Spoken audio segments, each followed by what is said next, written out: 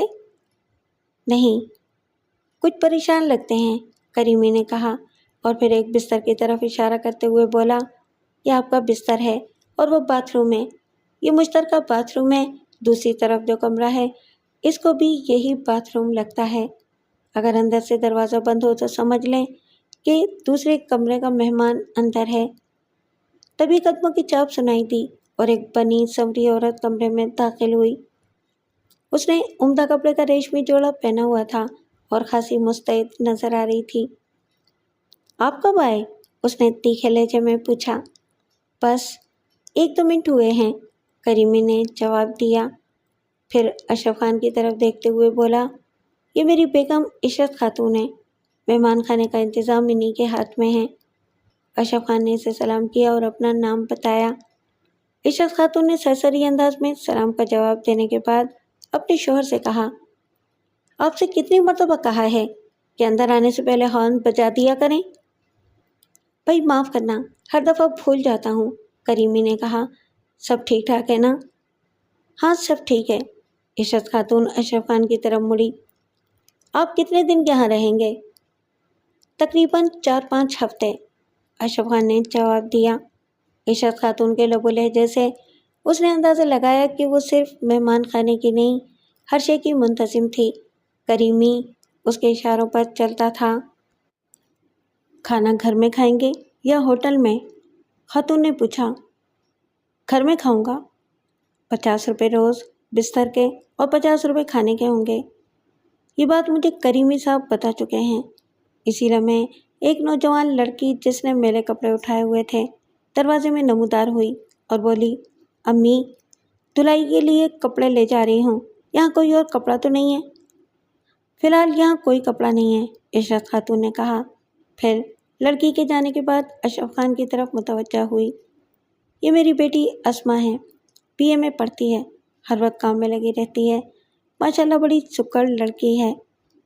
اشرف خان نے جیب سے 1500 روپے نکال کر اسے دیے اور بولا، یہاں واقعی گھر جیسا ماحول ہے، آپ کو بہت محنت کرنی پڑتی ہوگی۔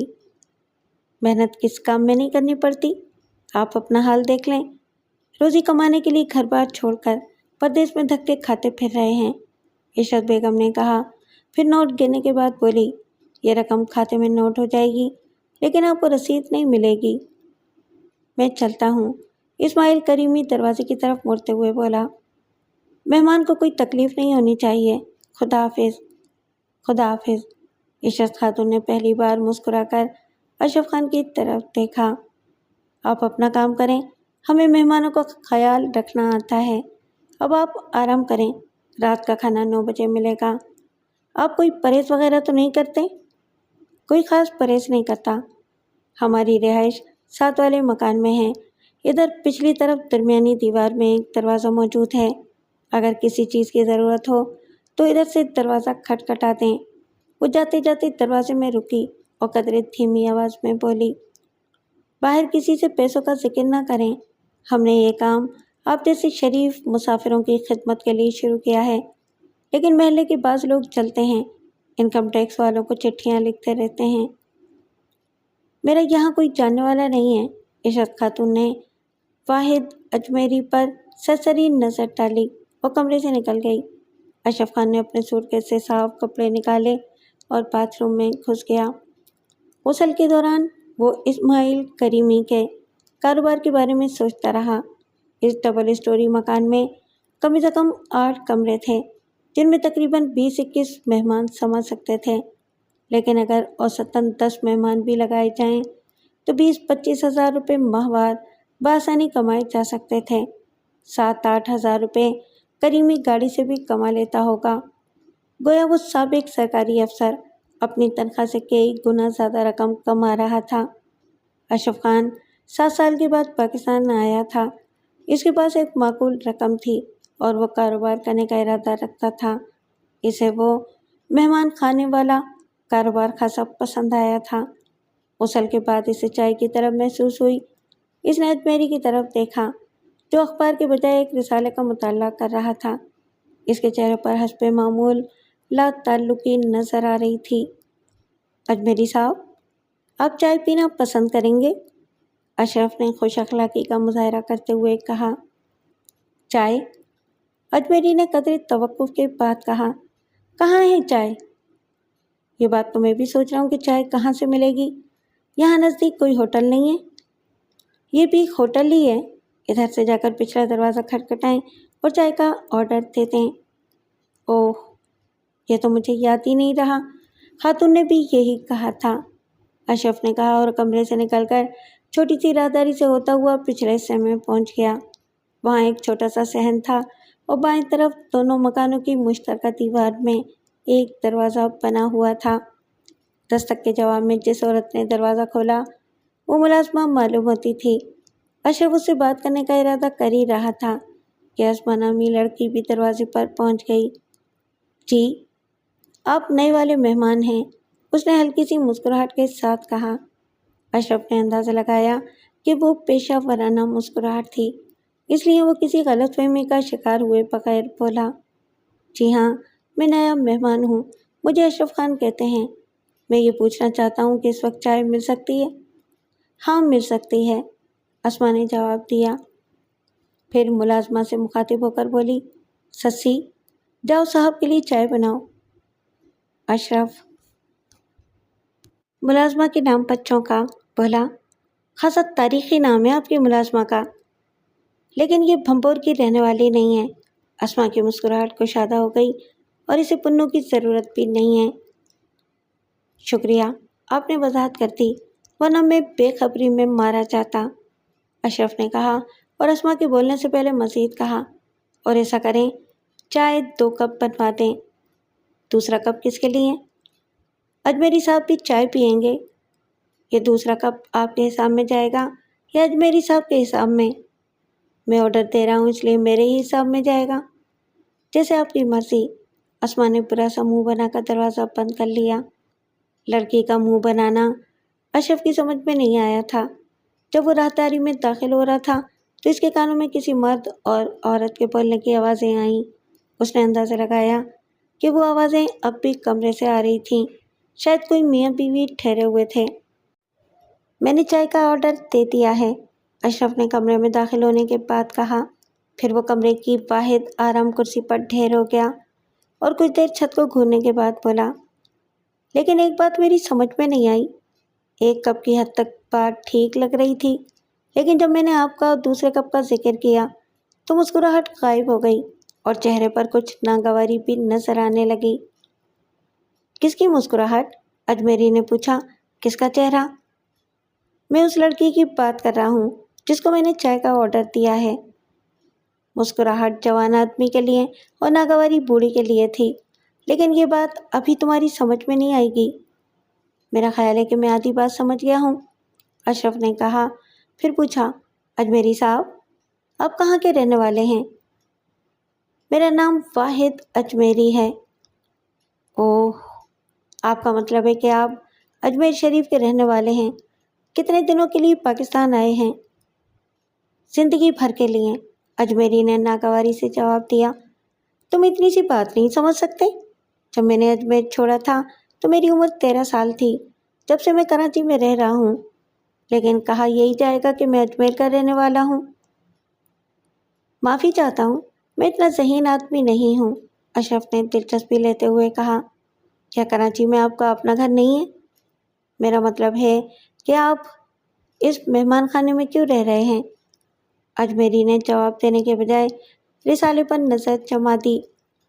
تھوڑی دیر کے بعد سسی نامی ملازمہ 5 اسٹار ہوٹل ٹائپ کی ٹرالی دھکیلتے ہوئے کمرے میں داخل ہوئی۔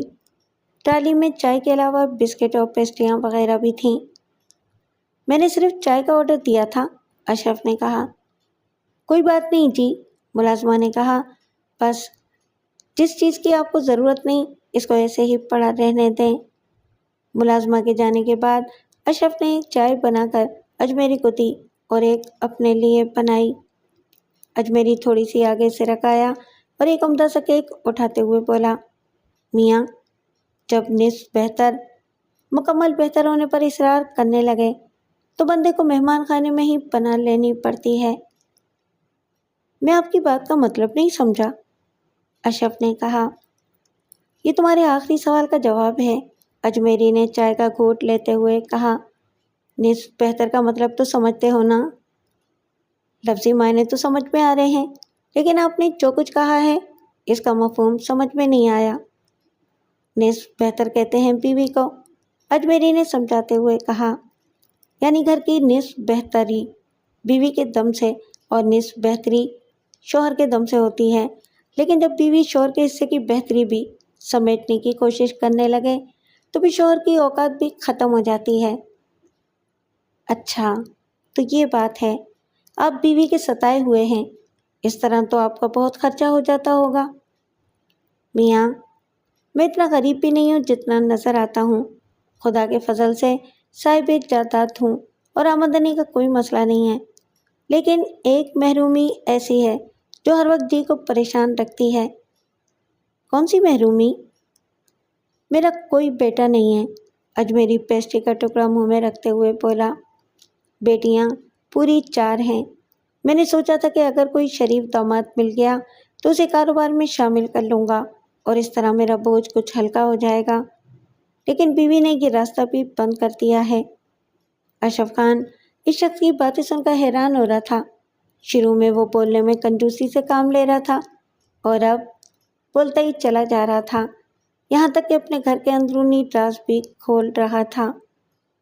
کیا آپ کی بیگم بیٹیوں کی شادیاں نہیں کرنا چاہتی؟ یہ بات نہیں ہے، دراصل میری بیوی ظاہری ٹپ ٹاپ سے فوراً متاثر ہو جاتی ہے۔ اس نے بڑی بیٹی کا رشتہ ایسی جگہ طے کر دیا ہے جہاں لالچ ہی لالچ ہے۔ لڑکے کو نہ کوئی ہنر آتا ہے اور نہ ہی کاروبار کرنا جانتا ہے۔ اشرف نے دبے لفظوں میں پوچھا، آپ کی بیٹی کی اس رشتے کے بارے میں کیا رائے ہے؟ ماں بیٹی کی ایک ہی رائے ہے؟ پھر تو آپ کو صبر ہی کرنا چاہیے۔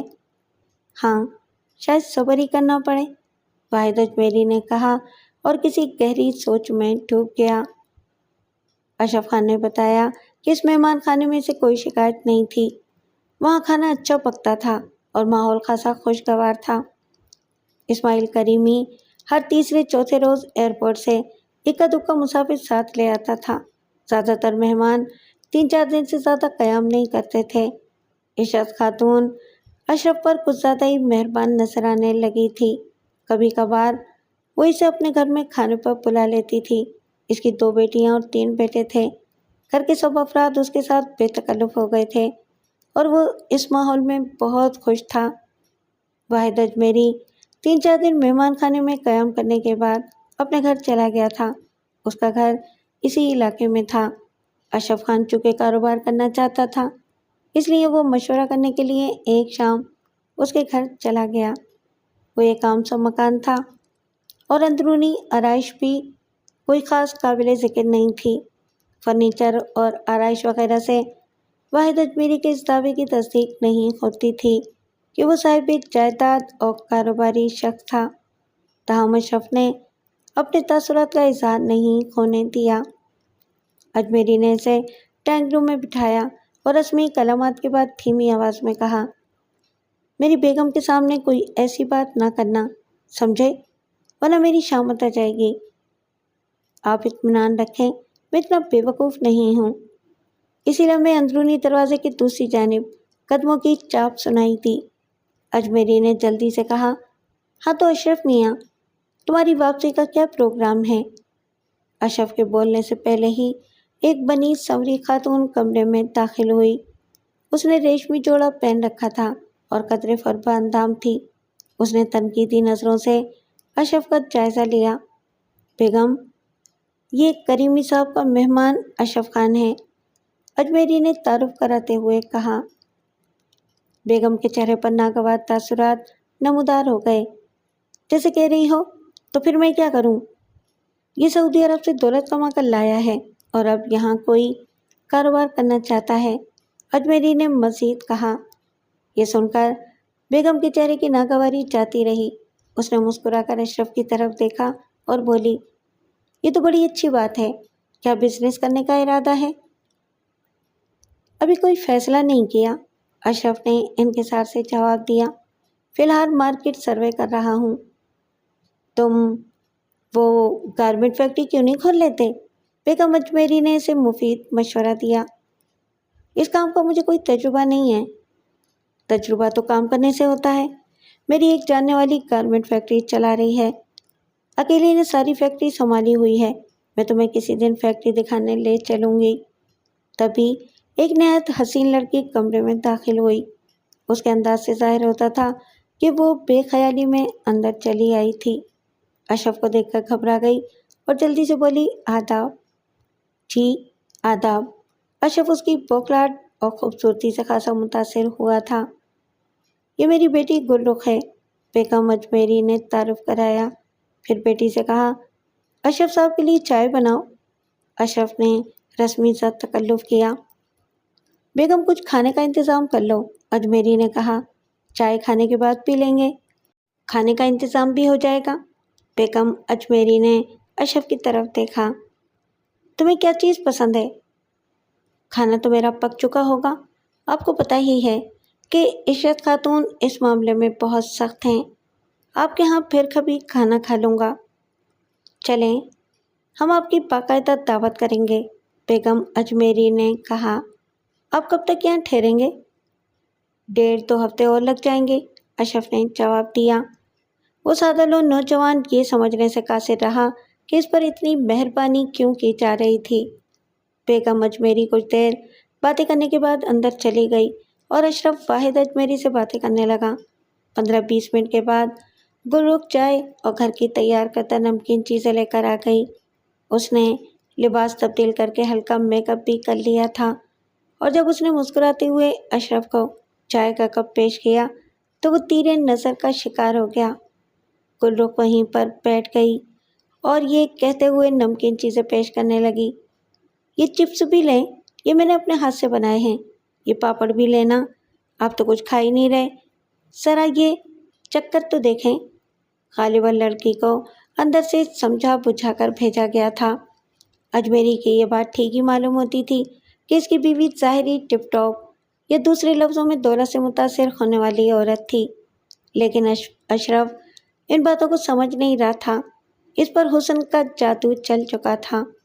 جب وہ اجمیری کے گھر سے رخصت ہوا تو ایک عجیب طرح کی تشنگی محسوس کر رہا تھا، حالانکہ وہ گل رخ کے بارے میں کچھ بھی نہیں جانتا تھا، نہ اس کے مزاج و کردار کے بارے میں کچھ جانتا تھا، اور نہ ہی اسے یہ معلوم تھا کہ 4 بہنوں میں اس کا کون سا نمبر تھا۔ اگلے روز اس نے عشرت خاتون کو بتایا کہ وہ اجمیری کے گھر گیا تھا اور باتوں باتوں میں گل رخ کا ذکر بھی آ گیا۔ کل رات کو شمیم بیگم ملنے آئی تھیں، عشرت خاتون نے بتایا۔ اس کے ساتھ اس کی چھوٹی بیٹی نازنین بھی تھی۔ شمیم بیگم؟ میں واحد اجمیری کی بیگم کی بات کر رہی ہوں۔ وہ بتا رہی تھی کہ اگلے ہفتے اس کی بیٹی کی شادی ہو رہی ہے۔ کون سی بیٹی کی شادی؟ بڑی بیٹی گل رخ کی۔ یہ سنتے ہی اشرف خان کے نوزائیدہ عشق پر اوس پڑ گئی، بلکہ اس نے خود پر لعن طعن بھی کی کہ اس نے ایک معصوم لڑکی کی خوش اخلاقی کا کچھ اور ہی مطلب نکالا اور خواہ یک طرفہ عشق میں گرفتار ہو گیا۔ تاہم اس کے باوجود وہ گل رخ کا خیال دل سے نہ نکال سکا اور کئی روز تک بجھا بجھا سا پھرتا رہا۔ سچ ہے کہ عشق کا نشہ آسانی سے نہیں اترا کرتا۔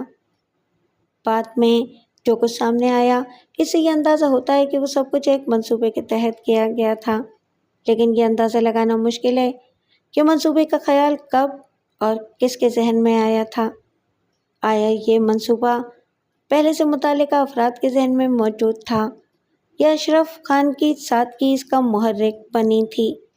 ایک ہفتے کے بعد عشرت خاتون نے اشرف کو اپنے گھر بلایا اور کہا، میں تم سے ایک ضروری بات کرنا چاہتی ہوں۔ اشرف نے دیکھا کہ ڈرائنگ روم کے کونے میں ایک عورت گھٹنوں میں سر دیے سسکیاں لے رہی تھی۔ کیا بات ہے خالہ؟ اشرف اس صورتحال سے پریشان ہو گیا۔ یہ کون ہے؟ ذرا اطمینان سے بیٹھ جاؤ، میں تمہیں سب کچھ بتاتی ہوں۔ تم شریف آدمی ہو اور مجھے امید ہے کہ تمہیں خاندان کی عزت بچانے کے لیے ہماری ضرور مدد کرو گے۔ کس کی عزت؟ تبھی کونے میں سسکیاں لینے والی عورت نے سر اٹھایا اور اشرف یہ دیکھ کر حیران ہوا کہ وہ شمیم بیگم تھی۔ اوہ، کیا ہوا خالہ؟ آپ کیوں رو رہی ہیں؟ اس نے پوچھا۔ کیا خالو سے جھگڑا ہو گیا ہے؟ میں تمہیں ساری باتیں بتاتی ہوں، عشرت خاتون نے کہا۔ پہلے تم وعدہ کرو کہ ہمیں مایوس نہیں کرو گے۔ میں آپ کی ہر طرح سے مدد کرنے کے لیے تیار ہوں، اشرف نے کہا۔ آپ بتائیں تو صحیح کہ بات کیا ہے؟ بات یہ ہے کہ کل شمیم بہن کی بیٹی کی شادی ہے۔ ساری بات طے ہو چکی ہے، مہمانوں کو اطلاع بھی دی جا چکی ہے، لیکن عین وقت پر گڑبڑ ہو گئی ہے۔ لڑکے نے 3 روز پہلے مطالبہ کیا کہ اسے جہیز میں مکان بھی دیا جائے۔ مکان دینا ہمارے لیے کچھ مشکل نہیں ہے، شمیم بیگم نے آنسو پوچھتے ہوئے کہا۔ ہمارے پاس اس وقت 3 مکان ہیں، لیکن جاوید کا مطالبہ غلط ہے۔ اسے اس موقع پر یہ مطالبہ نہیں کرنا چاہیے تھا۔ یہ تو واقعی بہت نامناسب بات ہے، اشرف نے کہا۔ اس کے دل میں عشق کی بجھتی ہوئی چنگاری دوبارہ روشن ہو گئی۔ لمبے چوڑے جہیز کا مطالبہ کرنا مرد کی شان کے خلاف ہے۔ یہ تو کاروبار ہوا، شادی تو نہ ہوئی۔ شمیم بہن اپنی عزت بچانے کے لیے لڑکے کا یہ مطالبہ پورا کرنے پر بھی تیار ہو گئی تھیں، لیکن واحد بھائی نے سارا معاملہ خراب کر دیا۔ عشرت خاتون نے کہا، کل رات وہ لڑکے کے گھر گئے اور ان لوگوں سے خوب جھگڑا کیا۔ اس جھگڑے کے نتیجے میں لڑکے نے شادی سے انکار کر دیا، بلکہ یہاں تک کہا کہ اب وہ بنگلہ لے کر بھی شادی نہیں کرے گا۔ اشرف نے دل میں سوچا، یہ تو بہت اچھا ہوا، اور اونچی آواز سے کہا، یہ تو بہت برا ہوا۔ اگر آپ کہیں تو میں آپ کی خاطر لڑکے کے ماں باپ سے بات کرنے پر تیار ہوں۔ بات چیت کی اب کوئی گنجائش نہیں رہی، عشرت خاتون نے کہا۔ مسئلہ عزت بچانے کا ہے۔ اگر کل شادی نہ ہوئی تو گلرخ کا مستقبل تباہ ہو جائے گا، اس لیے ہم یہ چاہتے ہیں کہ کل ہر صورت میں شادی ہو۔ لیکن دولہا کے بغیر کیسے شادی ہوگی؟ ہم نے اسی لیے تمہیں بلایا ہے۔ مجھے؟ میں سمجھا نہیں۔ شمیم بہن چاہتی ہیں کہ تم گلرخ سے شادی کر کے ان کی عزت بچا لو۔ میں؟ اشرف خوشی سے دیوانہ ہو گیا۔ شمیم بیگم نے کہا، انسان کی شرافت کا اندازہ ایک ہی ملاقات میں ہو جاتا ہے۔ گلرخ کے ابا نے بھی تمہاری بہت تعریف کی ہے۔ اس وقت ہم ضرورت مند ہیں اور کسی مزدور سے بھی بیٹی کو بیاہ دیں گے۔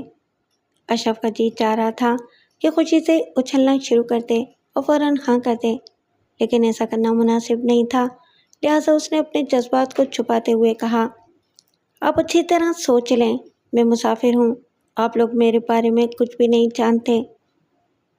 تم مدد کرنے کا وعدہ کر چکے ہو، عشرت خاتون نے کہا۔ یہ بھی بہت اچھے لوگ ہیں۔ لڑکی شکر اور صوم و صلات کی پابند ہے، تمہارے گھر کو جنت بنا دے گی۔ ٹھیک ہے، اگر آپ اصرار کرتے ہیں تو میں شادی کے لیے تیار ہوں، لیکن میرا یہاں کوئی نہیں ہے اور کوئی تیاری بھی نہیں ہے۔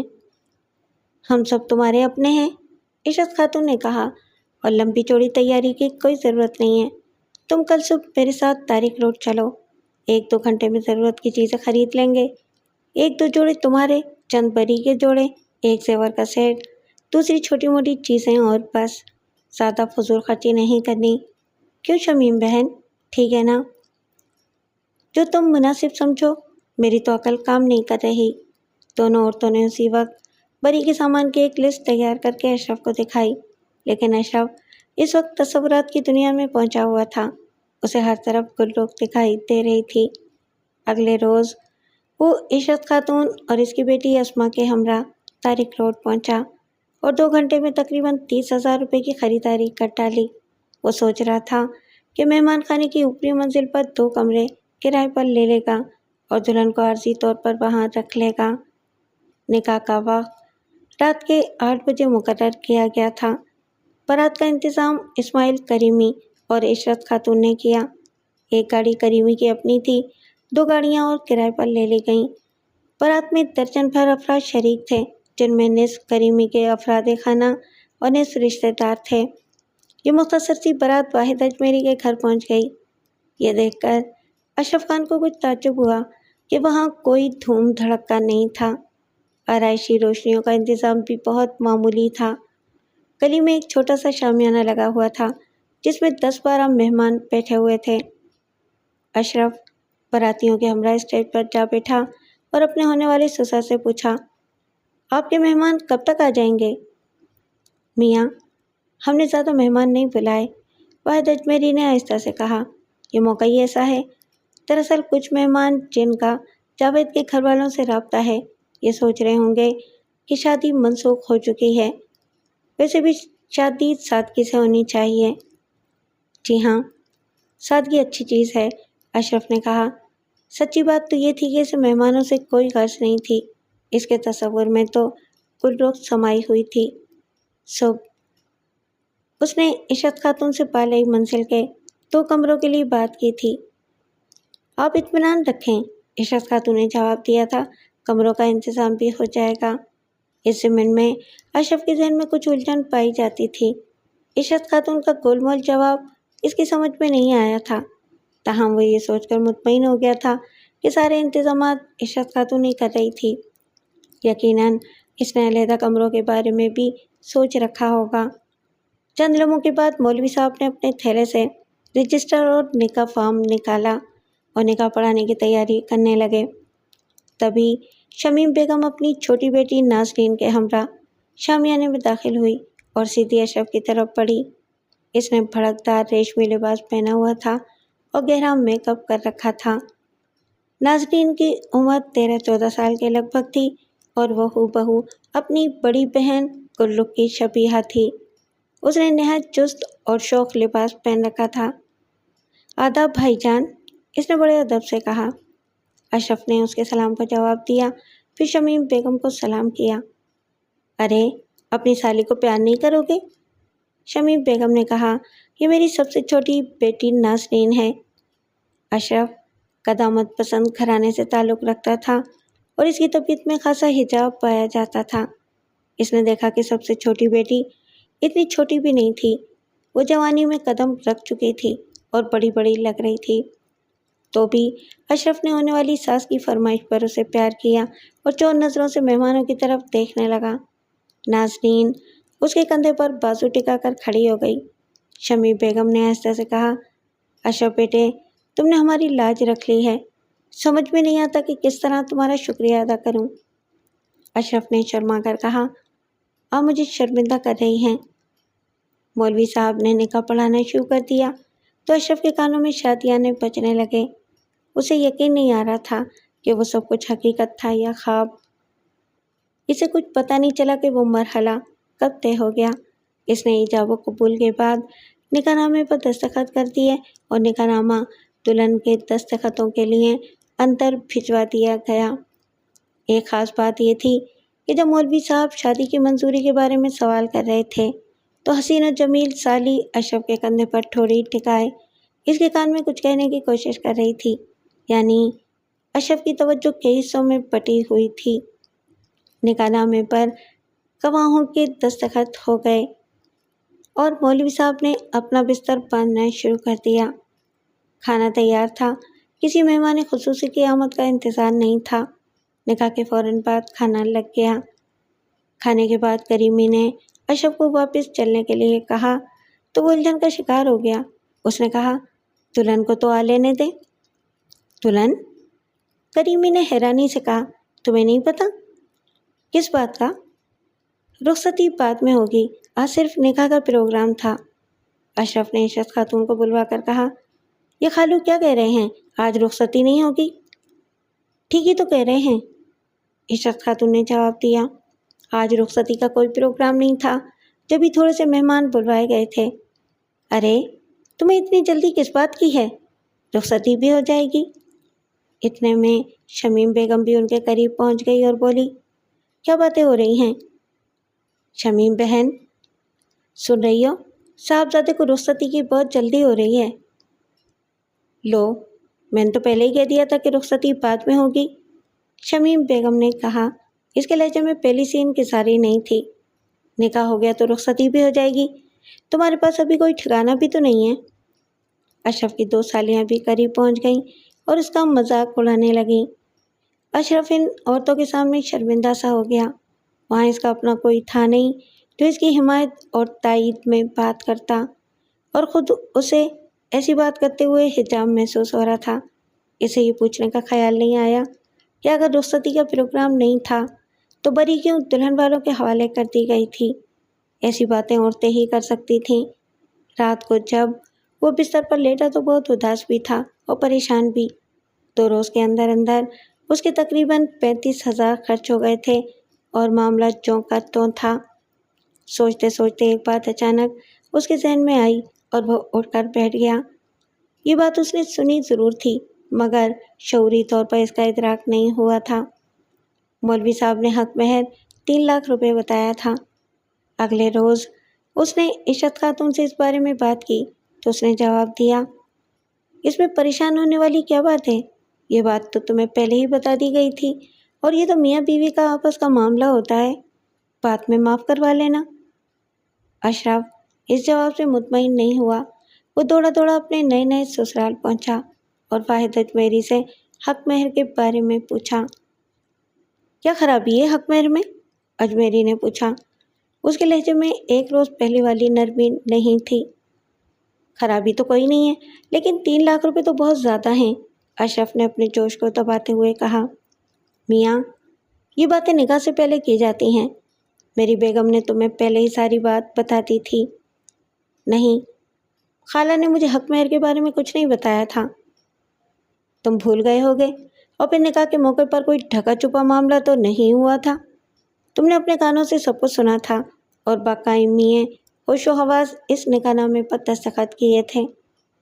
شمیم بیگم بھی ڈرائنگ روم میں پہنچ گئی اور پوچھا، کیا بحث ہو رہی ہے؟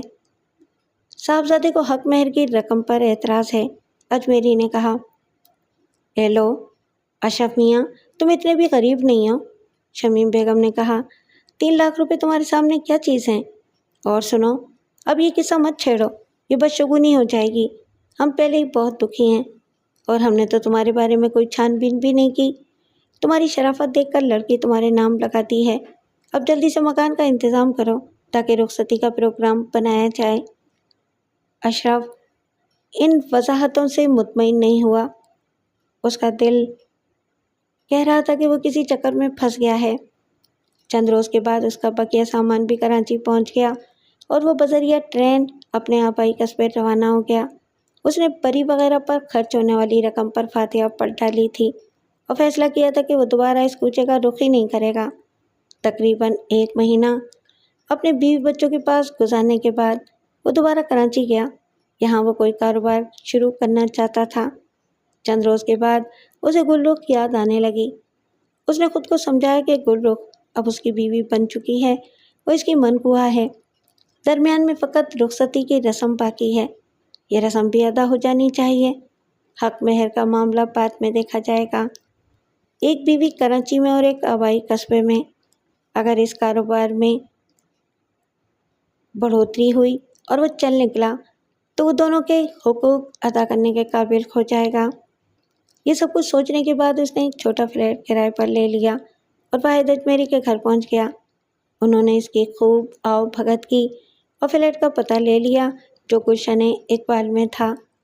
2 روز کے بعد واحد اجمیری اپنی بیوی کے ہمراہ فلیٹ دیکھنے پہنچ گیا۔ فلیٹ تو ٹھیک ہے، شمیم بیگم نے کمروں کا جائزہ لینے کے بعد کہا، تم اپنا فلیٹ کیوں نہیں خرید لیتے؟ فی الحال میرا دھیان کاروبار کی طرف ہے، اشرف نے جواب دیا۔ کاروبار سیٹ ہو جائے پھر کسی فلیٹ یا مکان کے بارے میں سوچوں گا۔ گفتگو خوشگوار ماحول میں ہوتی رہی۔ اشرف ان کے لیے بازار سے کھانا لے آیا۔ کھانے کے بعد شمیم بیگم نے اشرف سے یہ کہہ کر فلیٹ کی ایک چابی لے لی کہ کل وہ کسی وقت اپنی بیٹیوں کو فلیٹ دکھانے کے لیے لائے گی۔ اگلے روز اشرف سارا دن فلیٹ پر انتظار کرتا رہا مگر اس کی ساس نہیں آئی۔ 2 روز کے بعد جب وہ شام کو فلیٹ پر پہنچا تو اندر آئس کریم کے کچھ ریپر ادھر ادھر پڑے ہوئے تھے۔ اس کے علاوہ کمروں میں ایک نامانوس سی خوشبو پھیلی ہوئی تھی۔ اشرف سمجھ گیا کہ اس کی ساس اپنی بیٹیوں کے ہمراہ فلیٹ میں آئی تھی۔ وہ بہت خوش ہوا۔ شروع میں جو خدشات اس کے دل میں پیدا ہوئے تھے وہ جاتے رہے۔ اس نے فیصلہ کیا کہ وہ 1-2 ہفتے میں رخصتی کی تاریخ طے کر کے آخری رسم سے بھی فراغت پا لے گا۔ لیکن 2 ہفتے کے بعد اسے ایک قانونی نوٹس موصول ہوا جو گلرخ کے وکیل کی طرف سے تھا۔ نوٹس پڑھ کر اس کے 14 طبق روشن ہو گئے۔ نوٹس میں لکھا تھا کہ اس کی یعنی اشرف کی شادی فلاں فلاں تاریخ کو گلرخ بنت واحد اجمیری سے ہوئی تھی۔ نکاح نامے کے مطابق حق مہر 3 لاکھ روپے مقرر ہوا تھا جو معجل اندت طلب تھا، یعنی بیوی کے طلب کرنے پر اس کا فوری طور پر ادا کیا جانا واجب تھا۔ نوٹس کے آخر میں لکھا تھا، میری موکلہ گلرخ جو آپ کی بیوی ہے گزشتہ 3 ہفتوں سے حق مہر کی ادائیگی کا مطالبہ کر رہی ہے، لیکن آپ نے نہ صرف یہ کہ اس کا مطالبہ پورا نہیں کیا بلکہ 3 روز پہلے اسے حق مہر کا مطالبہ کرنے پر زد و کوب کیا اور گھر سے نکال دیا۔ مزید یہ کہ آپ نے اس کے زیور پر بھی قبضہ کر لیا جو وہ جہیز میں ساتھ لائی تھی۔ میں اس نوٹس کے ذریعے آپ کو متنبہ کرتا ہوں کہ آپ عرصہ 7 یوم کے اندر اپنی بیوی کا حق مہر ادا کر دیں، نیز اس کا زیور بھی اس کے حوالے کر دیں۔ اگر آپ نے ایسا نہ کیا تو آپ کے خلاف قانونی چارہ جوئی کی جائے گی جس کے خرچے اور خرچے کا ذمہ آپ پر ہوگا۔ یہ نوٹس پڑھنے کے بعد اشرف خان کے ہاتھ پیر پھول گئے۔ اس نے ٹیکسی پکڑی اور اسی وقت اسماعیل کریمی کے مہمان خانے پہنچ گیا۔ اس وقت شام کے 6:30 بجے تھے اور کریمی گھر پر ہی تھا۔ اشرف نے اسے قانونی نوٹس دکھایا اور کہا، ذرا اسے پڑھ کر دیکھیں، یہ مجھے آج ہی ملا ہے۔ کریمی کی بیوی بھی ڈرائنگ روم میں موجود تھی۔ اس نے پوچھا، یہ کیسا نوٹس ہے؟ کہاں سے آیا ہے؟ کریمی نے نوٹس پر سرسری نظر ڈالی اور بولا، یہ میاں بیوی کا معاملہ معلوم ہوتا ہے۔ اشرف خان، ہمیں اس جھگڑے میں مت گھسیٹو۔ شادی تم نے اپنی رضامندی سے کی ہے اور اگر جیسا کہ اس نوٹس میں لکھا ہے حق مہر معجل اندت طلب ہے تو پھر تمہیں اس کی ادائیگی میں کوئی ہچکچاہٹ نہیں ہونی چاہیے۔ لیکن یہ سب جھوٹ ہے، اشرف نے اپنے جھوٹ کو دباتے ہوئے کہا۔ خالہ کو اچھی طرح معلوم ہے کہ میں نے ان لوگوں کی عزت بچانے کے لیے شادی پر رضامندی ظاہر کی تھی۔ میرے ساتھ کسی معجل یا غیر معجل حق مہر کی بات نہیں ہوئی تھی اور ابھی تو رخصتی بھی نہیں ہوئی۔ حق مہر کا مطالبہ کہاں سے آ گیا؟ ذرا اس نوٹس کو پڑھ کر دیکھیں۔ اس میں لکھا ہے کہ میں نے اپنی بیوی کو مار پیٹ کر گھر سے نکال دیا ہے اور اس کے زیور پر بھی قبضہ کر لیا ہے۔ ہمیں اس معاملے کا کچھ پتہ نہیں ہے، ارشاد خاتون نے کہا۔